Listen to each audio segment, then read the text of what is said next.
Hola a todos y bienvenidos a Geopolítica Cuántica. Ya sabéis, todo tiene que ver con todo. ¿Qué tal estáis? Yo como el planeta, muy bien en todo menos en lo que no. Bueno, no me puedo resistir antes de finalizar el año para realizar un pequeño, un modesto, un humilde programa dedicado al asunto de Siria. Una vez más, una vez que ocurre algo importante y hay una intensidad informativa durante unos días, toda esa intensidad se va diluyendo y hay un momento en que se vuelve a tener, como siempre ocurre, la sensación de que algo ha dejado de ocurrir, algo ha desaparecido. Y bueno, pues ahí están los medios de comunicación y la clase política para ocuparse de que eso sea así. Y ya conoceréis muchos de vosotros cómo funciona aquí el asunto, ¿no? Una serie de agencias anglosajonas de noticias elaboran, digamos, el relato de cada día, luego van escupiendo su información, sus noticias, su relato, y lo que van haciendo los medios de comunicación europeos y españoles es repetir como loros lo que ya les llega desde otro lugar. Es decir, el periodismo de investigación profunda prácticamente no existe y se repiten los clichés, se repiten los dogmas, las verdades absolutas que nos transmiten los que al final están detrás de esas agencias de prensa, que son los intereses de esos grandes conglomerados económicos y empresariales que tienen que ver con los países más importantes del mundo, etcétera, etcétera, etcétera. Bien, como siempre, pues guiando a la población como rebaño hacia lo que hay que pensar y qué relato se quiere transmitir. Y en ese sentido, pues es muy divertido tratar de encontrar fuentes de información que tampoco es que yo diga que sean las verdades más absolutas, pero se pueden acercar más a las realidades, evidentemente. Y no es la primera vez que hacemos un pequeño programa utilizando y usando como fuente la red Voltaire. Así que os recomiendo voltairenet.org, que dirige Thierry Meyssan. Ahora vamos a analizar un artículo largo de Thierry Meyssan del 17 de diciembre en red Voltaire. Y bueno, deciros que sí que hay muchas fuentes de información con analistas geopolíticos interesantísimos. Aquí en España, por ejemplo, uno de los que más me encantan y os recomiendo son todas las intervenciones de Lorenzo Ramírez. Os las recomiendo encarecidamente. Es una persona con una preparación, una capacidad de comunicación y de oratoria, una capacidad para enlazar permanentemente multitud de temas y enlazarlos de forma inteligente, con sentido común, y hacernos comprender y entender cómo lo aparentemente inconexo está absolutamente conectado. Y además una persona que no está en los grandes medios, cosa que por una parte puedo sentirlo por él, pero por otra parte dice mucho a su favor. Es el autor del libro que se publica en España sobre el 11M, las claves ocultas del 11M. Os lo recomiendo. De la esfera de los libros. Entonces Lorenzo Ramírez os lo sugiero. En cuanto a los análisis geopolíticos, por supuesto el coronel Pedro Baños y otros tantos que podéis encontrar en la red, y por supuesto muy buenos autores de libros de geopolítica. Vale, vamos al grano e iremos comentando en algún momento, aunque creo que lo voy a hacer poco. El artículo de Thierry Meyssan se titula "Cómo Washington y Ankara cambiaron el régimen en Damasco". Bien, con sorprendente aplomo, la prensa internacional nos asegura que lo sucedido en Siria no es un cambio militar de régimen, sino una revolución, entre comillas, que derrocó la República Árabe Siria. Esa prensa no menciona la presencia del ejército turco y de las fuerzas especiales de Estados Unidos. En cambio, esos mismos medios nos abruman con un torrente de propaganda, constantemente desmentida por los hechos, sobre los supuestos crímenes de Bashar, y nos presenta a los asesinos cortadores de cabezas como respetables revolucionarios. Una vez más, la gran prensa internacional nos miente, y lo hace deliberadamente. Bueno, aquí comento un aspecto que vamos a ver en el artículo, y es cómo los aparentes enemigos luego son aliados. Fijaros cómo el gran ejemplo del ataque de Hamas, con parapentes incluidos, el 7 de octubre de 2023, bueno, nadie puede creerse en su sano juicio que el Estado de Israel tuviese esos gravísimos y sorprendentes fallos de seguridad. Es simplemente, no se lo puede creer cualquier mente normal, ¿vale? Entonces, a partir de ahí, nos trasladamos a diciembre del 2024 y vemos todo lo acontecido y cobra todo el sentido del mundo la necesidad de ese atentado de bandera falsa que ejecuta Hamas, ¿no? Con lo que después ocurre. Esto es lo mismo que el 11S, por poneros un ejemplo contemporáneo, ¿vale? Así que ahora vamos a ver todo lo que a través de ese ataque de Hamas, es como que Hamas le pone en bandeja a Israel todo lo que Israel ha ido consiguiendo hasta este momento. Y veremos cómo los aparentes enemigos, en realidad, porque en geopolítica, y esto lo aclara muy bien Pedro Baños, en geopolítica no hay amistades, no hay amigos, como mucho cuñados. Entonces hay socios y aliados, estratégicos y temporales o puntuales. Ya os digo que como mucho podemos catalogarlos de cuñados, pero no amigos. Bien. Me río de mí mismo y punto. Vale. Aquí tenemos una foto de Abu Mohamed al-Julianin, le vamos a llamar Julianin para entendernos mejor, ex número 2 de Daesh, del Estado Islámico, ahora convertido en el amo de Damasco. Da una conferencia de prensa en la gran mezquita de los omeyas. Bueno, para empezar la verdad es que transmite mucha confianza, un personaje que ha militado en el Estado Islámico. Después de haber resistido heroicamente desde 2011 los ataques de los yihadistas respaldados por la coalición internacional más grande de la historia, la República Árabe Siria fue derrocada en 11 días. ¿Qué pasó? Bueno, otra aclaración que hago, muy básica, pero bueno, me parece importante. Cuando se hace un análisis geopolítico, no se trata de que nadie interprete que se está defendiendo a muerte o fanáticamente o extremadamente a un régimen, a un personaje, ni mucho menos. Aquí todo el mundo tiene trapos sucios. Aquí todo el mundo tiene cadáveres en los armarios. Simplemente cuando se trata de aportar luz ante tanta manipulación y tanta mentira, pues hay que destacar que los buenos no son tan buenos y los malos no son tan malos. Eso no significa que se esté defendiendo ningún aspecto, digamos, oscuro, denso, malo, malvado de nadie. Ni que uno se posicione absolutamente con un personaje, un líder, una alianza o un país o un estado o un sistema de gobierno. ¿Os ha gustado lo que os he dicho? Pues vamos a ello. Venga, en primer lugar, desde el 15 de octubre de 2017, Estados Unidos organizó un verdadero cerco alrededor de la República Árabe Siria, prohibiendo todo comercio con el Estado sirio, prohibiendo incluso a la ONU participar en la reconstrucción del país. El país que viene de 6 años, estamos hablando del 17, viene ya de 6 años de una durísima guerra civil. Bueno, pues Estados Unidos, como viene siendo habitual a lo largo de su historia contemporánea, se permite el lujo de decidir a quién sanciona y a quién no sanciona. Se permite el lujo de decir quién es válido para las democracias y para su sistema y quién no es válido.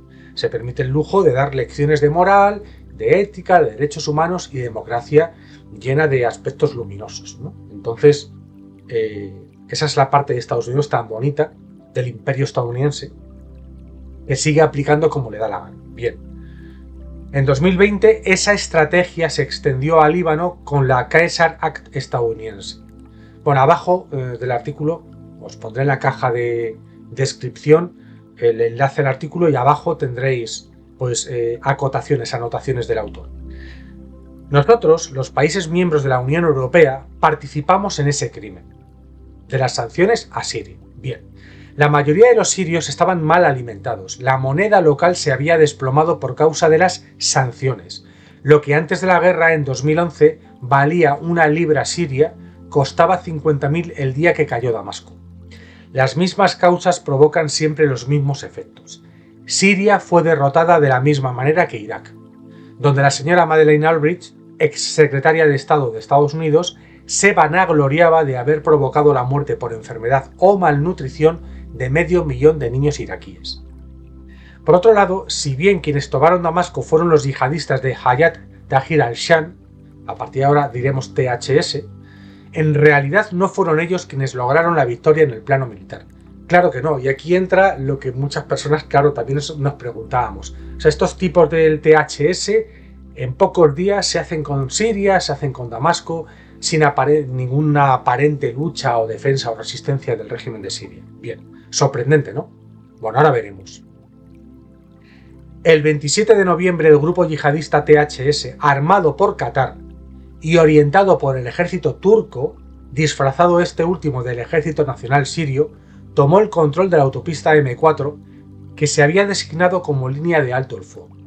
Por aquí ya vemos que estos rebeldes, estos yihadistas, estos supuestos revolucionarios, estos maravillosos seres de luz que solo piensan en la libertad del pueblo sirio, ¿no? y de aplicar y de implementar una democracia maravillosa de estilo liberal occidental, pues resulta que están apoyados claramente por Turquía y por Qatar. Bien. En ese momento, cuando este Ejército Nacional Sirio y THS toman esta autopista, THS y Turquía ya disponían de drones de combate muy eficaces, manejados por militares ucranianos.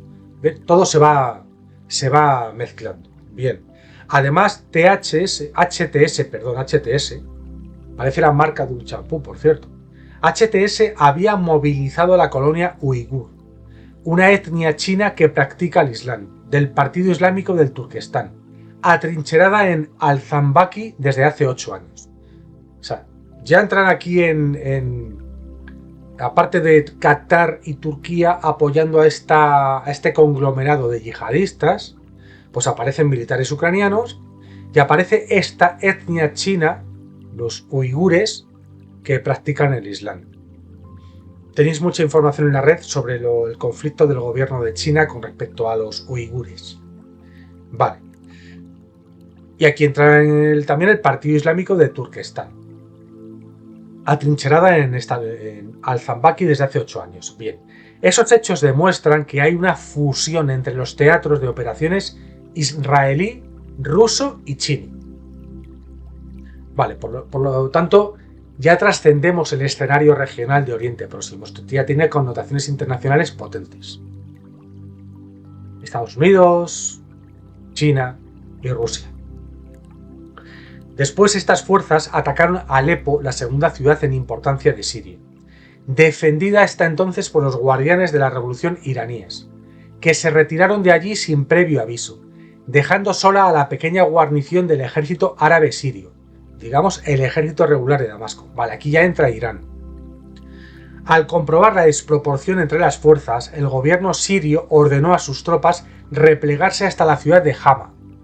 Los soldados sirios cumplieron esa orden el 29 de noviembre, después de librar una breve batalla. El 30 de noviembre el presidente sirio Bashar al-Assad viajó a Rusia, pero no para asistir al examen que su hijo Jafet pasaría en la Universidad de Moscú, donde el joven prosigue sus estudios, sino en busca de ayuda. Las fuerzas rusas presentes en Siria no incluían unidades terrestres y no podían hacer otra cosa que bombardear los convoyes de los yihadistas. Así que trataron de cerrar el paso a los yihadistas de HTS y a los armados dirigidos por los turcos atacándonos por aire, pero sin poder enfrentarlos en tierra. Alepo estaba perdido. Bueno, aquí tengo que hacer un inciso y aunque yo realicé el servicio militar, lo realicé en el ejército del aire y en concreto en la policía aérea, pero no tengo cultura militar ni tengo conocimiento militar para nada. Tengo pequeñas nociones de aquella época y sí que hice cosas interesantes en mi periplo militar, pero siempre me pregunto,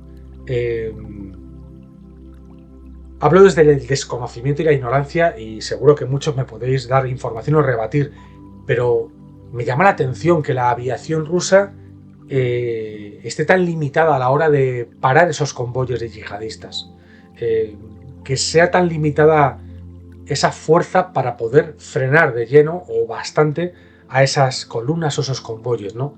Bueno, desde mi desconocimiento, evidentemente no debe ser nada fácil y esas columnas y convoyes tendrán sus estrategias para camuflarse y evidentemente cuando entran en poblaciones pues ya es muy difícil bombardear porque te llevas todo por delante. Pero bueno, ahí lo dejo. Me llama mucho la atención, siempre me lo ha llamado. Vale. Proseguimos. Vale, Alepo estaba perdida. La aviación rusa no era capaz de llegar a más. Bien. No es ocioso recordar aquí que, siguiendo la orientación de su país, el presidente turco Recep Tayyip Erdogan, ojo, el personaje, nunca ha reconocido la pérdida de los territorios antes otomanos, que hoy son parte de Grecia, Tesalónica, y aún reivindica como parte de Turquía la isla de Chipre y territorios pertenecientes a Siria, Alepo y su región, y a Irak, la región de Mosul. O sea, aquí entramos también en que una vez que cayó el Imperio Otomano, tantas décadas después todavía, pues como suele pasar en muchísimos lugares del planeta y en muchísimos países, siempre hay una nostalgia del imperio caído y siempre hay gente dispuesta a recuperar lo que en este caso podríamos llamar la Gran Turquía, ¿no? Y volver a expandir el Imperio Otomano. Es algo sorprendente. Entonces, aquí entraríamos en algo que también tenéis muchísima información, como es los conflictos entre Grecia y Turquía, conflictos no solamente en territorios o en las islas que hay en disputa en el mar que comparten, sino por ejemplo la isla de Chipre, que es otro conflicto potente, muy antiguo, y estoy viendo ahora cómo Turquía reivindica territorios de Siria y de Irak, aparte de Chipre y de territorio griego. Bien, curioso, ¿no?, que Grecia y Turquía comparten membresía en la OTAN, y sin embargo fijaros qué conflictos. En aquel momento Turquía ya había reactivado células yihadistas durmientes, y el ejército árabe sirio, ya extenuado, se veía obligado a combatir simultáneamente en todos los frentes. Eso trató de hacer sin lograrlo el general Maher al-Assad, hermano del presidente.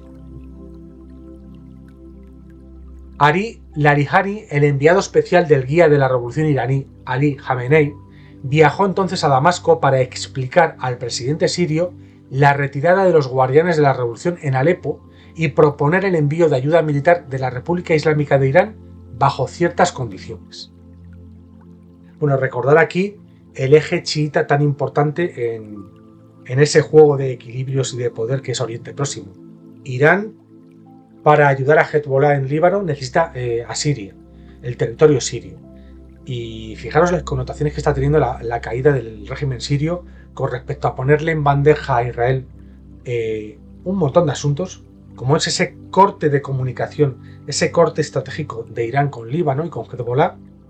Y fijaros lo que está pasando ahora con los Altos del Golán, ¿no? Que está aprovechando Israel para bombardear y cargarse todo el poder militar que puede quedarle a Siria, que le queda a Siria. Se lo está cargando con la aquiescencia, por supuesto, de los actores de la zona y los aparentes enemigos seguro que están pactando. Y bueno, proseguimos. Que hablo más, me enrollo más que las persianas. Bien. Sorprende también que Irán le ponga condiciones a Siria, a su aliado sirio, para prestar ayuda. Pero se trataba de condiciones culturales descabelladas para un estado laico como la República Árabe Siria. En una entrevista telefónica con el presidente de Irán, Masoud Pezeshkian, el presidente sirio Bashar al-Assad señaló que la escalada terrorista apuntaba a tratar de fragmentar la región, desgastar sus estados y rediseñar el mapa regional en función de los intereses de Estados Unidos y Occidente. Importante, rediseño del mapa regional. El comunicado oficial no precisa el clima que caracterizó la conversación entre Siria e Irán. El presidente sirio quería saber quién había ordenado a los guardianes de la revolución retirarse de Alepo, pero no obtuvo respuesta. Assad advirtió al presidente iraní sobre las consecuencias que la caída de Siria tendría para Irán. Perdonad un momento. Disculpad, que tenemos aquí una música de fondo para hacer más amena la información. Bien. Estos son los imprevistos del directo. Bueno. Vale, para Siria era sorprendente que Irán pusiese condiciones para seguir ayudando a Siria o para ayudar ante este ataque por distintos frentes al gobierno de Siria. Era sorprendente. Por eso aquí empezamos a entender qué hay detrás entre la actuación de Rusia y la actuación de Irán con respecto a su aliado Siria? ¿Qué hay detrás de ese apoyo turco y catarí a estos grupos extremadamente peligrosos, estos yihadistas, que al final son todo lo mismo: Al-Qaeda, Estado Islámico, Daesh y otros nombres que les van poniendo, ¿vale? Pero al mismo tiempo esos actores que apoyan este yihadismo, Turquía y Qatar, que pactan con Israel y que pactan con Estados Unidos o Reino Unido, ¿no? Con el imperio anglosajón y por supuesto con el Estado judío. Así que aquí los aparentes enemigos, entre bambalinas, mueven ficha. Y en este rediseño hay varios ganadores. Hay perdedores, pero los ganadores no son solamente uno o dos, no. Hay unos cuantos ganadores. Bien. Por eso yo digo que todos estos países árabes, estos países musulmanes, que se rasgan las vestiduras ante la represión de los palestinos y ante la actitud, la actuación de Israel con respecto a la franja de Gaza y Cisjordania, ¿por qué no acogéis a los palestinos vosotros? ¿Por qué no actuáis con mayor contundencia? No os interesa tanto, ¿no? Para vuestros intereses geopolíticos, geoestratégicos y económicos y comerciales, bueno, de boquilla apoyamos a los palestinos, pero luego de puertas hacia adentro a los palestinos que les den, ¿no? Bueno, en fin, es la hipocresía propia de la geopolítica y las relaciones internacionales. Y es algo realmente llamativo. Por eso siempre hay que mirar detrás, hay que ir a la trastienda. En la medida que podamos, con nuestro sentido común, nuestro raciocinio, nuestras dudas permanentes y la búsqueda de fuentes de información, desde luego, que se alejen del oficialismo que impera en los medios de comunicación de masas, los medios de comunicación, o más bien de disuasión. Por eso tenéis geopolítica cuántica, os podéis fiar del todo. Bien. Vale, pues el presidente de Irán advertía a Irán de las consecuencias de dejar caer su régimen, el régimen sirio. Teherán seguía exigiendo que le entregaran las llaves del país para defenderlo. O sea, con esta frase lo que se deduce es que Irán le dijo a Siria: oye, te voy a apoyar, te voy a defender, pero vamos, arrodíllate ante mí, entrégame el país a mí. Bien. El 2 de diciembre llegaba a Beirut el jefe de las Fuerzas Especiales de Estados Unidos, el general Jasper Jeffers III. Oficialmente llegaba a Líbano para vigilar la aplicación del alto el fuego, un alto el fuego solo verbal entre Israel y Hezbollah. Pero es evidente, dadas sus funciones, que eso era solo una parte de su misión y que en realidad debía supervisar la toma de Damasco por parte de los turcos, camuflados bajo la pantalla de HTS. Aquí se habla ya abiertamente de la realidad. Siria cae a manos de Turquía, punto. Y Estados Unidos viaja a Líbano para supervisar y negociar con Turquía, punto. El 5 de diciembre Estados Unidos reanuda en el Consejo de Seguridad de la ONU sus acusaciones, nunca demostradas, sobre el supuesto uso de armas químicas por parte del gobierno sirio. Bueno, hagamos historia y vayámonos a la infame declaración del general Colin Powell en la Asamblea, en el Consejo de Seguridad de la ONU, cuando vino a demostrarnos al planeta entero que Saddam Hussein tenía armas químicas, que nunca se encontraron porque nunca existieron, ¿no? Bueno, pues esto es lo mismo, da igual. Ellos van a continuar haciendo lo mismo. Te pueden contar mil mentiras que, bueno, lo compra la población, la ciudadanía compra esas mentiras y luego se implementan las políticas que ellos quieran implementar. Repito que aquí no hay santos, aquí no hay santos. Acusaciones nunca demostradas de armas químicas por parte de Siria. Estados Unidos ignora olímpicamente las numerosísimas objeciones, testimonios e investigaciones que demuestran que esas acusaciones son solo parte de su propaganda de guerra. El asunto de las armas químicas es el argumento número 1 de la gigantesca maquinaria de persuasión de los anglosajones. Agitando esas acusaciones, el estadounidense Jeffrey Feltman, como número 2 en la jerarquía de la ONU, prohibió toda participación de las agencias de la ONU en la reconstrucción de Siria. Esas acusaciones no demostradas también permitieron convencer a la opinión pública occidental de que Bashar es el verdugo de Damasco e imputarle a él todas las muertes de la guerra montada contra su país. Mientras eso sucede, el Pentágono da luz verde a los yihadistas del HTS y al ejército turco para que continúen su avance. tomen Damasco y derroquen la República Árabe Siria. Que por cierto, más arriba se hizo un comentario que repito: un Estado laico, alejado del extremismo islámico y del extremismo yihadista y de la aplicación de la Sharia, etcétera, etcétera. Cuidado con esto, porque dentro de lo que es Oriente Próximo y el mundo árabe musulmán, bueno, pues para un Estado laico que hay, lo reventamos. Bien. Los días 6 y 7 de diciembre tiene lugar en Qatar el Foro de Doha. El ministro de Exteriores de Rusia, Sergei Lavrov, y numerosas personalidades del Medio Oriente participan en el encuentro.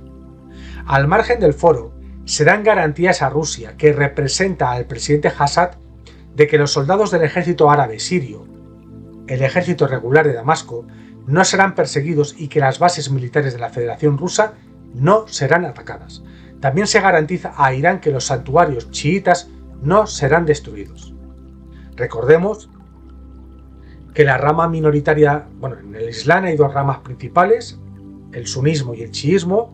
La minoritaria es el chiismo, y que es el que impera en Irán. Y es el que impera en el Hezbollah libanés, ¿vale? Teherán da la impresión de estar convencido de antemano. El ministro de Exteriores de Turquía, Hakan Fidan, afirma que el primer ministro de Israel, Benjamin Netanyahu, y el presidente de Estados Unidos, Joe Biden, consideraban que la operación debía terminar en ese momento. Es el Pentágono el que decide, junto al Reino Unido, seguir adelante hasta derrocar la República Árabe Siria. Esto es importante lo que está diciendo aquí.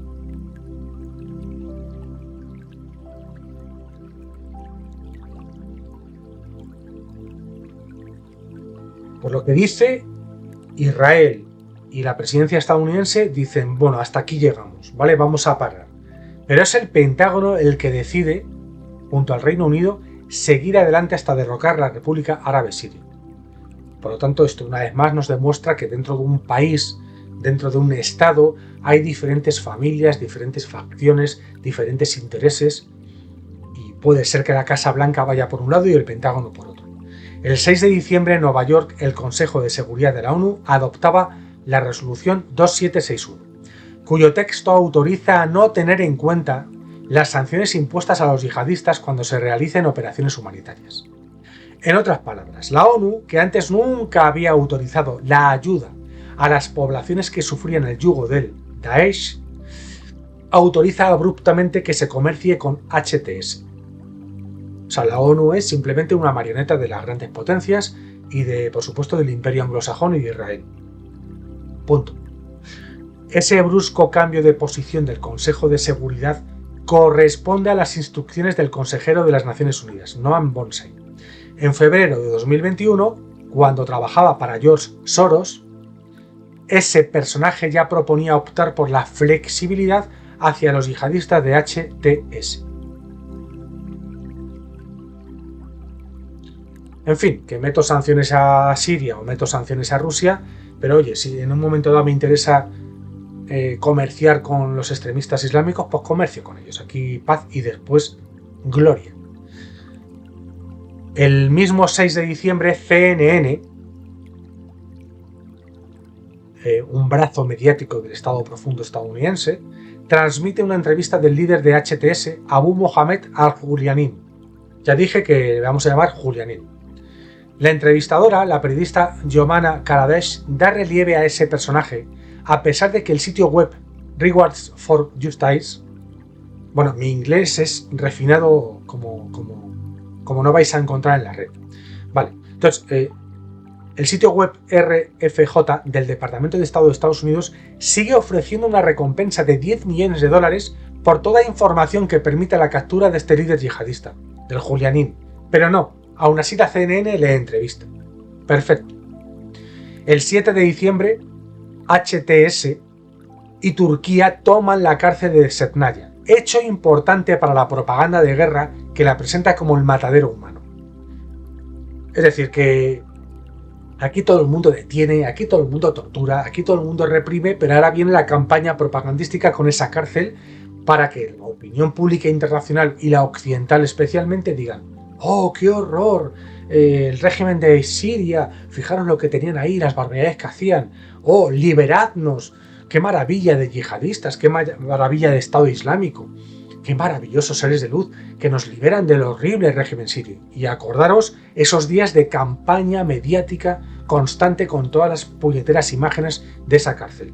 Insisto, que si ahí se han hecho cosas malas, y seguro que se han hecho cosas malas, están mal. Pero que aquí ninguno es un angelito. Simplemente no se hace esa campaña desde la ética, desde los derechos humanos. Se hace esa campaña por intereses absolutamente mediáticos y geopolíticos. Punto y seguido, porque vamos a continuar. Vale, se afirma que en esa cárcel miles de personas han sido torturadas, ejecutadas e incineradas en un crematorio. Durante 3 días los Cascos Blancos, ONG, que ha salvado vidas, pero que también ha participado en masacres, registran toda la cárcel y sus alrededores en busca de subterráneos secretos, de cámaras de tortura y del crematorio. Pero no encuentran nada de eso.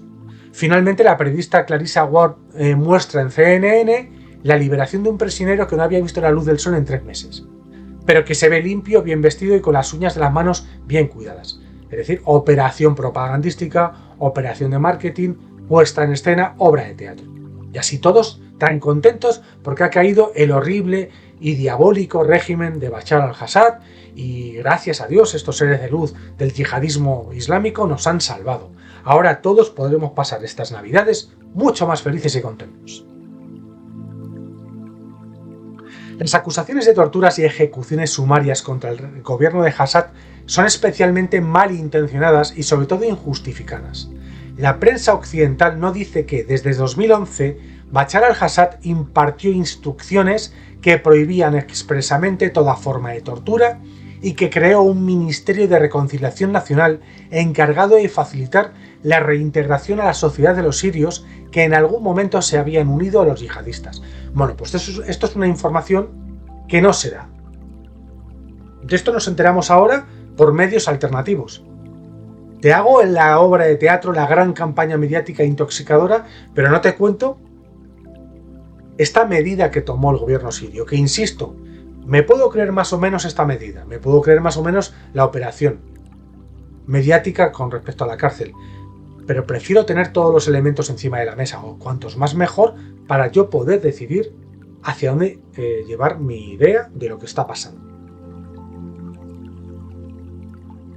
Me pregunto, por cierto, todos estos días desde que cae Siria, desde que cae Damasco, no están contando los medios de comunicación todo el historial del líder HTS, el Julianín.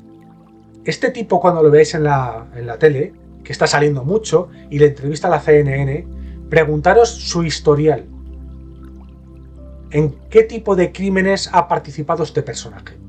Que ahora lo que vamos a hacer es blanquear su imagen, limpiar su imagen, y ahora es un respetado líder yihadista revolucionario, y vamos a ver si es presidente de Siria mucho tiempo, si hay un proceso que cambia los roles de presidencia, primer ministro, el tipo de gobierno, si habrá en un futuro elecciones o no habrá, pero de momento es el personaje, el líder, ¿no? Entonces se habla de la cárcel del régimen sirio, pero de la trayectoria de este tipo, nada de nada, poquito, más bien nada. Los medios occidentales también silencian el hecho que desde el inicio de la agresión contra su país, Assad emitió alrededor de 40 amnistías generales.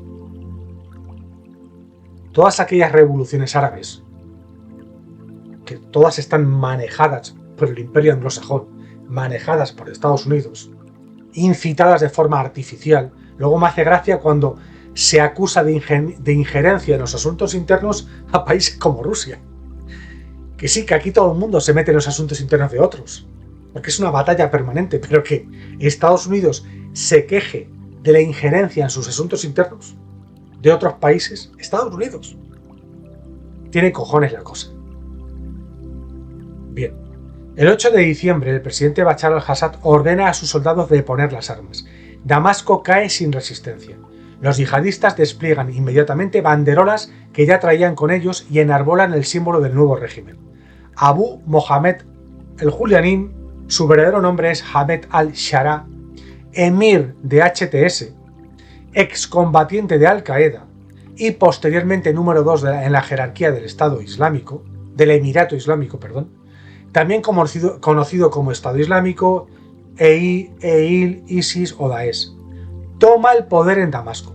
Ojo el angelito, rodeado de asesores británicos especializados en métodos de comunicación. El Julianí se presenta en la gran mezquita de los Omeyas y pronuncia allí un discurso similar al que el califa de Daesh, Abu Bakr al-Baghdadi, había pronunciado en 2019 en la gran mezquita Al-Nuri en la ciudad iraquí de Mosul.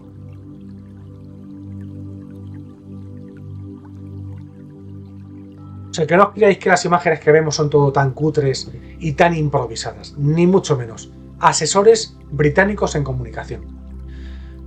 Los yihadistas de HTS acostumbran a tratar a los cristianos como mustamín, clasificación islámica para extranjeros no musulmanes que residen en suelo musulmán bajo ciertas condiciones. Por ahora, los yihadistas no exigen a los cristianos que cumplan el dhimmi, una serie de derechos y obligaciones que se aplican solo a los no musulmanes, o que paguen el impuesto de la jizya.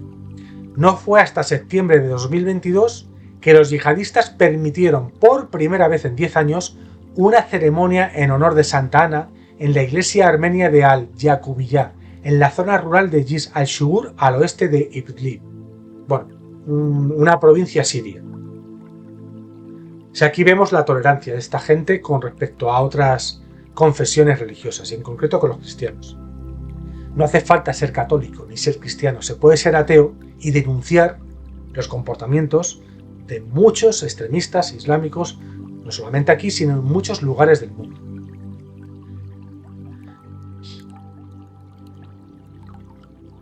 Ya para este momento, 3.000 soldados del ejército árabe sirio se exilan en Irak, donde son desarmados y se les alberga en tiendas en el puesto fronterizo de Al-Qaim, antes de trasladarlos a una base militar en Rutba.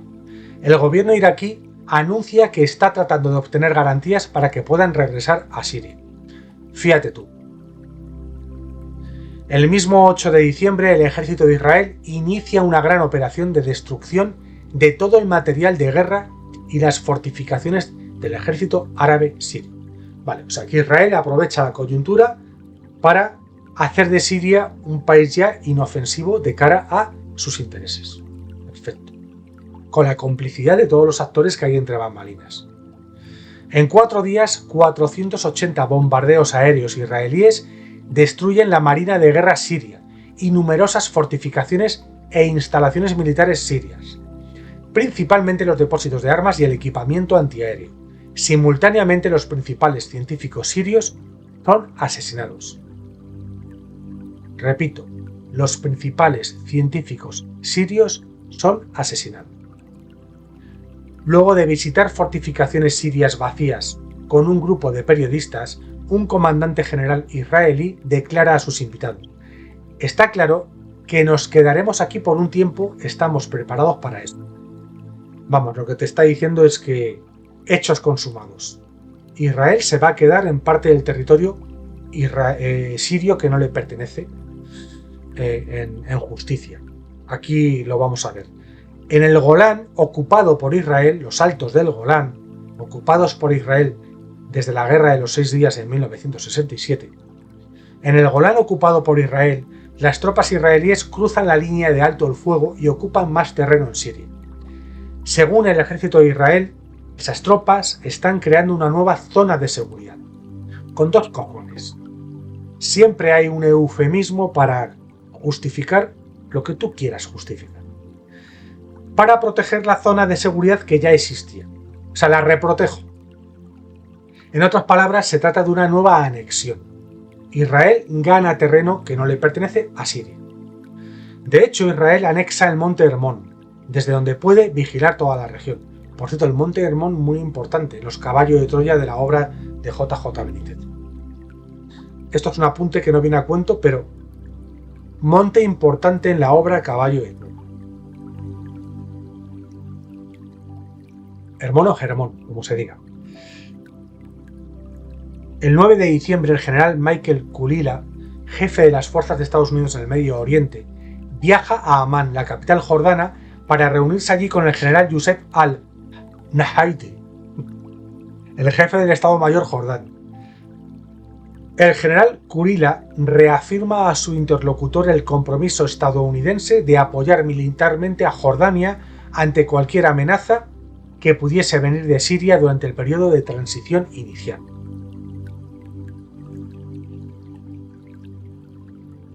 El 10 de diciembre el general Kulila visita las tropas de Estados Unidos ilegalmente desplegadas en suelo sirio, porque nunca tuvieron permiso del Estado sirio y del gobierno de Siria, y visita las unidades de las fuerzas democráticas sirias, fundamentalmente mercenarios kurdos en varias bases ilegalmente instaladas en Siria. Durante esa visita, el general Kulila establece un plan para evitar que Daesh salga de la zona que el Pentágono le había asignado, para impedir que se inmiscuya en el cambio de régimen en Damasco. Aviones estadounidenses inician rápidamente una serie de intensos bombardeos para impedir que Daesh se mueva hacia Damasco. ¿Vale? Por lo tanto, Estados Unidos, en función de sus intereses y del rediseño de la zona, bueno, sí que le parece bien la toma de Damasco por quien toma el poder en Damasco, pero otra cosa es esa facción del Daesh o del Estado Islámico junto con estas fuerzas kurdas proturcas. Fijaos la complejidad del asunto y de la región. Todos los intereses que confluyen y todos los actores que confluyen. Vale, el mismo 10 de diciembre, Hayat Tahrir al-Sham, bueno, HTS, presenta a Mohamed al-Bashir, hasta entonces gobernador de Idlib, esta provincia siria, igualmente designado por los yihadistas como primer ministro del nuevo régimen. Apadrinado por el MI6 británico, la inteligencia exterior británica, Mohamed al-Bashir es un miembro de la Hermandad Musulmana. Francia, cuyo enviado especial, el exministro de Defensa Jean-Yves Le Drian, había negociado la nominación de Riyad Ayyab, quien había desertado en 2012 luego de ser nombrado secretario del Consejo de Ministros por el presidente Assad, se da cuenta entonces de que ha sido engañada. Repito, Francia se da cuenta entonces de que ha sido engañada. Esa misma noche, el nombre de Jean-Yves Le Drian deja de mencionarse como posible primer ministro de Francia, acordaron la crisis de gobierno en Francia, y la presidencia de la República organiza la aparición en televisión del fiscal antiterrorista de París. Este último pone fin a las declaraciones entusiastas sobre el nuevo régimen de Damasco y recuerda a todos que HTS está implicado en el asesinato del profesor francés Samuel Paty, perpetrado en 2020, y en la masacre de Niza, durante la cual murieron 86 personas, en 2016. A partir de ahí, la prensa francesa cambia de registro y comienza a interrogarse sobre el nuevo régimen sirio, que la prensa internacional sigue presentando como respetable. O sea, fijaros cómo Francia, cuando está negociando su papel en este rediseño, cuando acude a esa reunión, vamos a ver qué saco de aquí, yo no voy a denunciar a este nuevo régimen sirio. Una vez que se siente engañada o la han apartado en ese rediseño, ya es cuando pone en escena lo malo que es el nuevo régimen sirio. Por lo tanto, cuando estaba jugando con sus intereses, sí que oculta a la opinión pública francesa la implicación de estos personajes del nuevo régimen sirio en, por ejemplo, la matanza de Niza con 86 muertos. Fijaros cómo a esos niveles tan altos tus propios conciudadanos te dan igual, tú estás mirando por otras cosas. Bien. El 11 de diciembre, las principales facciones palestinas presentes en Siria, el Frente Popular para la Liberación de Palestina, el Frente Democrático para la Liberación de Palestina, el Movimiento de la Yihad Islámica Palestina, el Frente Palestino de Lucha Popular, se reúnen en Yarmouk, Damasco, con varios enviados del grupo yihadista HTS. El Hamas y Al-Fatah no participan en la reunión, ¿vale? Que son las dos corrientes más importantes del mundo palestino. Hamas y Al-Fatah, o lo que era antiguamente la OLP. O Al-Fatah es la facción más importante de la OLP que lideraba Yasser Arafat. Bien. Hamás y Al-Fatah no participan en la reunión, donde los presentes deciden que ninguna facción palestina tendrá en Siria un estatus superior al de las otras. Todas serán tratadas de la misma manera. Todos los grupos palestinos representados en la reunión se comprometen a entregar sus armas. El jefe del CENTCOM estadounidense, el general Michael Kurilla, prosigue su gira y viaja sucesivamente a Líbano y a Israel. En Beirut se reúne con el general Joseph Aoun, jefe del ejército libanés, y sobre todo con su compatriota, el general estadounidense Jasper Jeffers III, jefe de las Fuerzas Especiales de Estados Unidos. En Tel Aviv, el general Kurilla se reúne con todos los jefes de Estado mayores israelíes y con el ministro de Defensa Israel Katz. Después de esos encuentros, el general Kurilla declara: "Mi visita en Israel, así como en Jordania, en Siria, en Irak y Líbano, en estos 6 días, ha subrayado la importancia de ver los desafíos y las oportunidades actuales con los ojos de nuestros socios, de nuestros comandantes en el terreno y de los miembros del servicio. Debemos mantener asociaciones sólidas para enfrentar las amenazas actuales y futuras que se ciernen sobre la región". El 12 de diciembre, el director del MIT, la inteligencia turca, Ibrahim Kalin, se convierte en el primer alto funcionario extranjero que se reúne con el nuevo régimen de Damasco. Ese mismo día, los mercenarios kurdos, que administran el noreste de Siria para las tropas ocupantes de Estados Unidos, izan la nueva bandera del país con 3 franjas verde, blanca y negra y 3 estrellas rojas, la bandera de la época del mandato de Francia sobre Siria. El 15 de diciembre, siguiendo los pasos del jefe de la inteligencia turca, una delegación de Qatar se reúne con representantes del nuevo poder en Damasco. Decididamente empeñada en avalar las acusaciones sobre la práctica de la tortura que se atribuye al gobierno anterior, la periodista estadounidense Clarissa Ward muestra en CNN una serie de cadáveres hallados en la morgue de un hospital de Damasco, reeditando así la operación de intoxicación que CNN ya había realizado en 1989 durante el derrocamiento de Ceausescu en Rumanía. Mientras tanto, decenas de miles de sirios huyen del país. No parecen convencidos de que los yihadistas de HTS se hayan convertido súbitamente en gente civilizada. Bueno, os recomiendo que sigáis la actualidad de Red Voltaire con los artículos de Thierry Meyssan y todos los analistas que escriben en este boletín en Red Voltaire, porque vais a encontrar siempre análisis profundos para entender mucho mejor la complejidad de los conflictos. Me llama mucho la atención cómo Rusia e Irán rápidamente abandonan al régimen sirio. Nos iremos enterando de más y más cosas con los próximos análisis, pero mirad la complejidad de todos los actores, la complejidad de intereses económicos, comerciales, geopolíticos, de poder.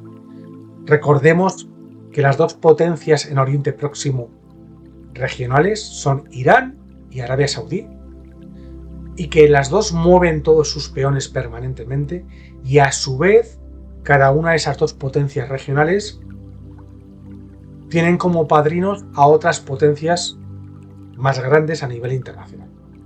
Aquí entra Estados Unidos, entra el Reino Unido, entra Francia, y aquí entra Rusia, entra China, etcétera, etcétera. Y luego la de subgrupos y personajes que nos encontramos, donde en cualquier momento quien es tu aliado o es tu socio se puede convertir en tu enemigo de la noche a la mañana. Aquí las puñaladas traperas están a la orden del día, y es un submundo que muy denso, pero es un mundo al mismo tiempo apasionante desde el punto de vista de esa complejidad. Y no hace falta tener una mente paranoica para entender que la información que nos llega permanentemente de todos los conflictos y todas las situaciones internacionales y todos los acontecimientos históricos desde siempre, lo que nos llega es información que son migajas dirigidas a una población desinteresada por profundizar, una población infantilizada y una población que bastante tiene muchas veces con sus problemas cotidianos, ¿no? pero por lo menos que entendamos que lo que nos dan a nivel informativo son migajillas, informaciones simplistas para jardines de infancia, nada más. Así que, bueno, espero que hayáis disfrutado de este análisis de Thierry Meyssan. Os digo, hay grandísimos autores en geopolítica, hay multitud de análisis fuera de los medios de comunicación oficialistas y bueno, pues aquí hemos terminado y os deseo una feliz Navidad, unas felices Navidades y a ver cómo entra este 2025 porque la verdad es que está todo absolutamente acelerado, todo manga por hombro y como digo muchas veces, parafraseando a Ramiro Calle, la Tierra es el manicomio de la galaxia. Un abrazo a todos.